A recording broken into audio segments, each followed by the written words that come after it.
aujourd'hui, on va parler d'un sujet un peu sérieux, d'accord? Qu'est-ce qui fait en sorte que vos proches ne vous soutiennent pas lorsque vous lancez un projet? Salut, si tu ne me connais pas, moi c'est Profenama, jeune youtubeur, entrepreneur africain camerounais. En gros, sur cette chaîne, je vous montre tout ce que moi personnellement, je teste comme business. Ce qui marche, ce qui ne marche pas. Comment? Qu'est-ce qui fait en fait en sorte que vos proches ne vous aident pas? Je vais développer. Tu es jeune, tu te lances dans un projet. Tu as réussi ou bien tu as échoué. Ou encore tu te lances même, tu es encore en cours, le projet est encore en cours de traitement. Ce qui se passe, c'est que tu te rends compte que tes proches ne t'aident pas. Que ce soit financièrement, que ce soit au travers des conseils, que ce soit même psychologiquement, ils ne t'aident pas. Eh bien, qu'est-ce qu'il fait? Très souvent, lorsque tu finis de réussir, peut-être tu as lancé un projet, tu as eu à réussir, les personnes qui sont en fait proches de toi ont cette image-là de toi quand tu n'étais rien. Ça veut dire quoi? L'image de toi quand tu commençais des projets, c'est échoué. L'image de toi en fait lorsque tu commençais dans l'investissement et tout échouait. Ces personnes-là sont aussi que si en fait tu commences encore ton projet, que ton projet est encore en cours de développement, ils viendront pour essayer en fait de te montrer qu'ils connaissent beaucoup, ils viendront pour te donner des conseils. Mais je tiens à te dire une chose, ces conseils peuvent t'aider si tu veux. Tout comme ces conseils ne pourront pas t'aider. Ok? Certaines personnes vont t'aider avec des conseils, mais ne vont pas te donner de l'argent.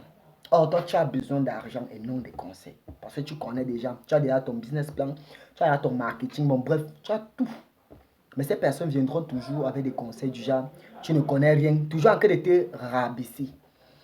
Ce qui fait en sorte qu'ils ne peuvent pas accepter facilement ta réussite, c'est que ils t'ont connu, ils n'ont pas connu la nouvelle version de toi.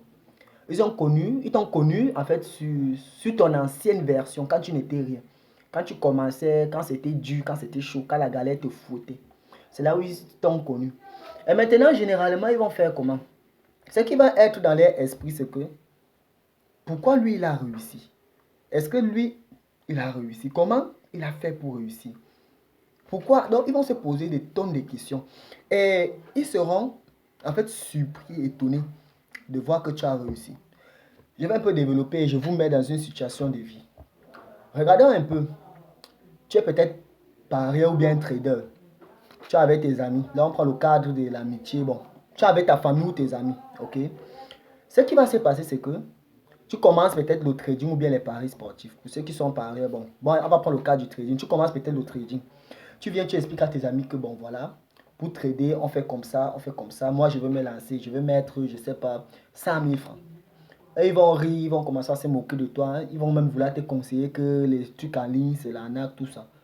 Mais subitement, 2, 3 mois après, tu réussis, tu perces. L'argent entre, la liquidité commence à être constante. Tu laisses ton ancien travail, tu prends un appartement, ou bien tu achètes une maison, tu as une voiture, tout. Quand tu vas revenir vers eux, ils vont rester, ils vont se poser la question. Donc, l'affaire-ci était sérieuse. Pour certaines personnes qui sont en fait, qui ont un bon cœur, certaines personnes qui ne sont pas du genre à détester les autres, ils viendront vers toi, ils vont se soumettre du genre, apprends-nous aussi à devenir comme toi. Mais certaines personnes qui sont en fait des idiots, des personnes que je dois me qualifier de sorciers de famille, ces personnes-là ne vont pas admettre, elles ne vont pas accepter le fait que toi tu as eu à les dépasser. Elles vont commencer à te saboter, à te jalouser. C'est pour ça que tu vas remarquer une chose. Tu as un ami avec qui vous étiez pauvre, avec qui vous avez fait des chantiers, avec qui vous étiez en train de vous débrouiller. Subitement, il a réussi et il vous évite. Il ne vous évite pas parce que il a le mauvais cœur. Il vous évite tout simplement parce qu'il ne veut pas que vous soyez les éléments que le diable va utiliser pour venir le faire chuter. Ok? Ça se passe comment? Peut-être nous sommes amis, toi et moi nous sommes amis, ok? Nous sommes amis, moi je suis déjà, bon tu es déjà à investir, tu parles toujours d'investissement, tu parles toujours de création d'entreprise et moi je suis toujours là, tu es tout là, tu déranges les gens, tu es tout là, tu énerves les gens, tu es tout là, tu veux me montrer que tu connais quoi. Ce qui va se passer c'est que toi, ces paroles en fait que je te lance vont être en fait une source de motivation pour toi. Ces paroles vont te pousser à travailler dur. C'est-à-dire, tu vas te lever le matin, tu vas commencer à travailler, bosser davantage sur toi, bosser davantage sur tes projets. Et un jour, pap, tu te lèves, tu réussis. Maintenant, moi, étant donné que j'ai eu à te critiquer quand tu commençais, je ne serai pas humble. Je vais commencer à te jalouser. Je vais commencer à essayer de faire comme toi et ça va rater. Pourquoi? Parce que je n'ai pas des connaissances que toi tu as eu à accroître quand je te méprisais, quand je t'insultais, quand je me moquais en fait de ce que tu fais. Maintenant que tu as eu à réussir, je suis maintenant en fait intéressé et je voudrais me lancer. Sauf que j'ai honte maintenant pour venir te voir et te dire, enseigne-moi, apprends-moi, montre-moi, donne-moi les conseils. Ce qui va se passer, je vais aller essayer, ça va rater. Je vais toujours aller essayer, ça va rater, ainsi de suite. Jusqu'au jour où je vais commencer à te jalouser, je vais commencer à mal parler de toi. Ça fait le même processus, que ce soit dans la famille ou encore dans le domaine professionnel. Lorsque vous commencez, les personnes là qui sont en fait en train de vous, comment dire, des personnes là qui sont en fait en train de vous critiquer, en train de dire que vous n'allez pas réussir, en train de vous dire que vos stratégies ne sont pas les bonnes stratégies. Lorsque en fait tu réussis à percer avec ces stratégies qu'elles ont eu à juger mauvaises ou malsaines, lorsque tu vas percer avec, ce sont ces mêmes personnes qui reviendront vers toi. Et pour ceux qui seront humbles, ces personnes-là reviendront vers toi pour que tu puisses les apprendre. Mais celles-là ceux-là qui ne seront pas humbles, déjà, ils vont commencer à te jalouser. Ils vont commencer à mal parler de toi. Et ça marche aussi dans des familles. Je tiens à vous étirer l'oreille là-dessus. Ça marche aussi dans les familles. Certains de vos frères qui croyaient que tout ce que vous étiez en train de faire, ok, tout ce que vous étiez en train de faire, c'était en fait l'amusement, c'était la blague. Lorsque vous allez réussir avec, ils vont commencer à parler de vous par derrière. Ils vont parler de vous par derrière du genre, celui-là veut montrer quoi? Il traîne déjà. D'autres vont même dire qu'il a déjà l'argent. D'autres vont commencer à dire qu'il veut montrer qu'il a trop l'argent. D'autres iront même jusqu'à dire que soit vous êtes devenu insolent et ceci. Tout ça pourquoi? Parce que vous avez eu à bosser sur quelque chose qu'eux, ils ont eu à négliger. Et maintenant, votre réussite, en fait, les étonne. Et lorsque ça va les étonner, ils vont commencer à parler et à passer par derrière comme ça pour parler. Personnellement, j'ai une société, en fait. Là, j'entre maintenant dans mon cadre privé. J'ai une société qui s'appelle la EPI. C'est une société qui regroupe un peu plusieurs sous-sociétés. OK? Et ma mission, premièrement, ma première mission, c'est de réussir à embaucher au moins 10 000 personnes. Ça, c'est ma mission, c'est mon objectif. Créer 10 000 emplois. Des emplois qui seront stables. D'accord? Maintenant, pour arriver à là, pour arriver à ce niveau, pour intégrer ce système-là dans la réalité, je fais face en fait actuellement à plusieurs choses, comme par exemple le dénigrement de mes proches, au point où j'ai arrêté de parler certains projets devant eux. Pourquoi? Parce qu'à chaque fois que je parle en fait de mes projets devant eux, ils montrent en fait que eux ils connaissent plus que moi. Donc du coup, j'ai finalement arrêté et j'ai dit ok, je ne vais plus jamais parler de mes projets. Lorsque je vais faire quelque chose, ils vont juste remarquer que j'ai déjà fait la chose. Si la chose réussit, tant mieux. Si la chose échoue, c'est mon problème.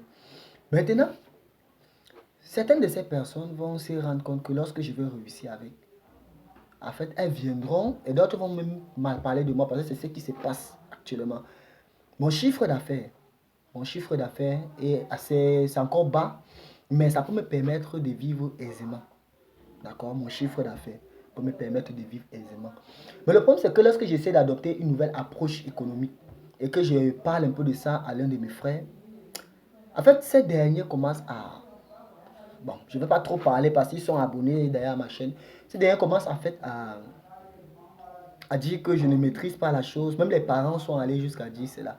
C'est ce qui m'a poussé maintenant à lancer la EP Solar. La EP Solar, je fais dans la formation, il faut aussi dans les installations photovoltaïques et résidentielles. Tout ce qui est électricité, je gère. Maintenant, la société que je viens de lancer, en fait, ça fait 2 mois. C'est la EP Alimentation. D'accord?